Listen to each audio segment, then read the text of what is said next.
Let's see what they do next. Ooh, this page looks kind of fun. So this is our shared reading portion of our day. Every morning we start with a big book. We do our big books for 2 or 3 days. We read it together, we talk about it, and then I always like to tie in a writing component. Why do you think they need a life jacket on a boat? So in the primary world down here, the big book is just something that's existed for a very long time. It's nice because they can all see it, we can read together. We tie in our phonics component a lot to it because they can see all the text. Often they might use bold words or italic words, and we can talk about different components of different types of stories and what they might see when they start reading on their own.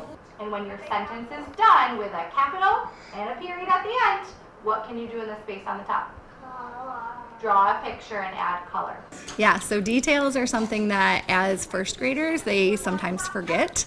When they start writing on their own or making pictures, I always encourage them to add more detail, take their time. First graders like to work really quickly and just rush, but we want them to slow down and look at all the work that goes into making a good story. So when they start writing on their own, they're trying to put those components in their own work as well. All right, make sure your name goes on the top first. And your sentence should start with a big capital I. So writing in first grade is something that they're often very hesitant to do.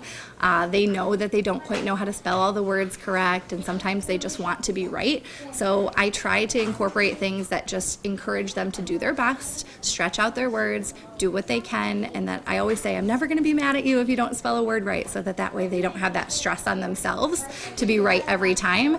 And the more they just get the feel for writing a sentence, and remember it starts with a capital, ends with a period, has a full thought, the more confidence that they get, and we eventually will build up and do multiple sentences by the end of the year. But it's definitely a very slow start to get them to feel comfortable and confident, and once they do, they soar. So it's really cool to see in first grade. There's a lot of growth that I see from September all the way to June.